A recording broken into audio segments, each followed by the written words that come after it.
ओम नमो नारायण। जैसा कि कल हमने देखा, मानसिक शंका को दूर करने के लिए मंडन मिश्र ने मुनि जैमिनी का स्मरण किया, जिससे मुनि शीघ्र मंडन मिश्र के समीप प्रकट हो गए। आइए देखते हैं मुनि जैमिनी क्या कहते हैं। सुनो हे सुमते, भाष्यकार शंकर के वचनों में संदेह मत कर। मेरे सूत्रों का जो अभिप्राय उन्होंने कहा है वह इससे भिन्न नहीं है। ये यतिराज केवल मेरे ही अभिप्राय को नहीं जानते, बल्कि श्रुति और समस्त शास्त्रों का अभिप्राय भी जानते हैं।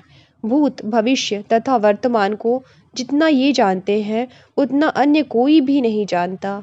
मेरे गुरु वेद व्यास ने उपनिषद का तात्पर्य चिद्रूप एक रस ब्रह्म में है, ऐसा निर्णय किया है। मैंने उन्हीं से ज्ञान प्राप्त किया है। भला एक भी सूत्र उनके इस सिद्धांत के विपरीत मैं कैसे कह सकता हूँ। हे यशस्वी, मेरे वचनों से संदेह त्याग दो। इस रहस्य को सुनो। संसार में निमग्न पुरुष के उद्धारार्थ शरीर धारण करने वाले आचार्य शंकर को तुम शिव समझ। अर्थात सतयुग में कपिल मुनि ने विद्वानों को ज्ञान दिया, त्रेता युग में दत्तात्रेय ने, द्वापर में सुमति व्यास ने और इस कलि युग में आचार्य शंकर ने। इनकी महिमा शिव पुराण में वर्णित है। हे सुमते, तुम इनके मत में प्रविष्ट होकर संसार समुद्र को पार कर। मंडन मिश्र को सभा में इस प्रकार ज्ञान देकर तपोमुनि जैमिनी आचार्य शंकर को मन ही मन में आलिंगन कर अंतर्ध्यान हो गए। हे भगवान, अब मैंने आपको जान लिया। ऐसा यज्ञिकों के सभा में प्रमुख मंडन ने आचार्य शंकर को प्रणाम कर कर कहा, आप संसार के कारणभूत हैं, समस्त विशेषों से रहित है, ज्ञान मात्र स्वरूप होते भी आपने अज्ञानियों के उद्धारार्थ यह विपु धारण किया है। वस्तुतः आप शरीर रहित हैं। हे यति राजेंद्र, जिस प्रकार उपनिषद एक अद्वितीय ब्रह्म का प्रतिपादन करते हैं, उसका तत्वमसि वाक्य आयुध है और आप उसके प्रतिपालक हैं। यदि ऐसा न होता तो वह ब्रह्मपथ भ्रष्ट बौद्धों के प्रलाप रूपी अंधकूप में गिरकर ना जाने कब का प्रलय आ चुका होता। प्रायः देखा जाता है कि मैं स्वप्न से जगा हुआ हूँ। यह विचार कर कोई मूढ़ व्यक्ति स्वप्न के भीतर एक दूसरे स्वप्न को देखता है। यही दशा कुछ अन्य भक्तों की है, जो मोह से वशीभूत होकर लोकांतर गमन वैकुंठ प्राप्ति को मुक्ति मानते हैं। माया एवं मोह से रहित आप परम गुरु के दास ऐसे लोग पर हंसते हैं। लोकांतर प्राप्ति मात्र को मुक्ति मानना हास्यास्पद है। हे परम गुरु, अविद्या रूपी राक्षस ने अखिल विश्व को अधिपति ईश्वर को निगल डाला है। आपने उसके पेट को फाड़कर उसमें से ईश्वर को निकाल बाहर किया है। हनुमान ने राक्षसियों से घिरी सीता का केवल उद्धार किया, तो इतने से वे लोक में पूज्य हो गए। तो उससे भी आपकी महिमा कितनी अधिक होनी चाहिए।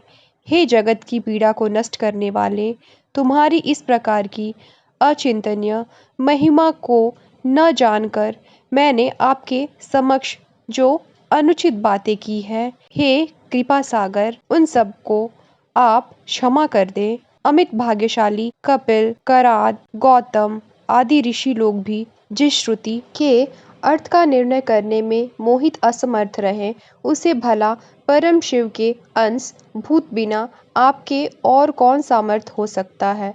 अल्प बुद्धि टीकाकारों की टीकाओं का प्रचार प्रबल सर्पों के समान है। उसके काटने से श्रुतियाँ जर्जर हो जाती है। यदि वे आपके वचन रूपी सुधा के सिंचन से जीवित न हो, तो आत्मा में विश्वास रखने वाले विद्वान लोग कैसे विहार कर सकते हैं। कर्म रूपी यंत्र पर चढ़कर मैं तप, शास्त्र, घर, स्त्री, पुत्र तथा धन आदि में अभिमान रखकर संसार रूप कूप में गिरा हुआ था। उससे आपने मेरा उद्धार कर लिया। पूर्व जन्मार्जित अनंत पुण्यों के प्रभाव से मैंने आपके दर्शन का सौभाग्य प्राप्त किया तथा शास्त्रार्थ किया, अन्यथा यह सब कैसे हो सकता था। इसीलिए मैं अपने पुत्र, स्त्री, घर, धन, गृहस्थाश्रम, कर्तव्य कर्म इन सब को छोड़कर आपके चरण की शरण में आता हूँ। कृपया तत्व का उपदेश कीजिए, मैं आपका किंकर हूँ। इस प्रकार बुद्धिमान मंडन मिश्र ने विनीत तथा मधुर शब्दों से आचार्य शंकर का वर्णन किया। जितेंद्रिय शंकर ने मंडन पर दया करके उनकी स्त्री की ओर देखा। आचार्य के आशय को समझकर वह बोली।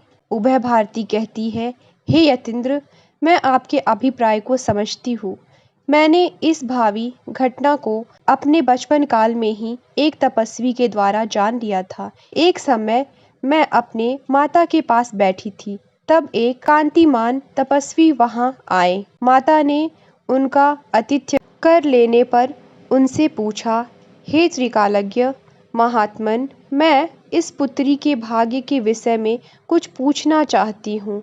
इसकी आयुष्य कितनी होगी, कितने पुत्रों तथा कैसा पति को यह प्राप्त करेगी, धन धान्य संपन्न होकर यह कितने यज्ञ करेगी। क्षण भर आंखें मूंदकर उन तपस्वी ने कहा, हे देवी, भूतल पर वैदिक मार्ग के उच्छिन्न हो जाने पर स्वयं ब्रह्मदेव अर्थात ब्रह्मा वेद मार्ग के उद्धार के लिए मंडन पंडित के रूप में अवतरित होंगे।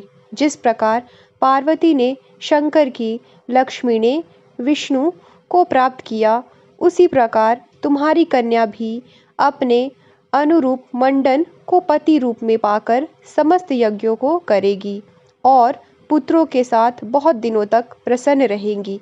अनंतर इस लोक में दुष्ट मतों द्वारा नष्ट हुए उपनिषद सिद्धांत को स्थिर करने के लिए स्वयं आदिदेव महादेव नर रूप लेकर अपने चरणों से इस भूतल का अलंकृत करेंगे। उस यति वेशधारी शंकर के साथ तुम्हारी कन्या के पति का शास्त्रार्थ होगा, जिसमें इसका पति परास्त होकर गृहस्थाश्रम को त्याग कर संसार को शरण देने वाले उन यति के शरण में आ जाएगा। इतना कहकर वे तपस्वी चले गए।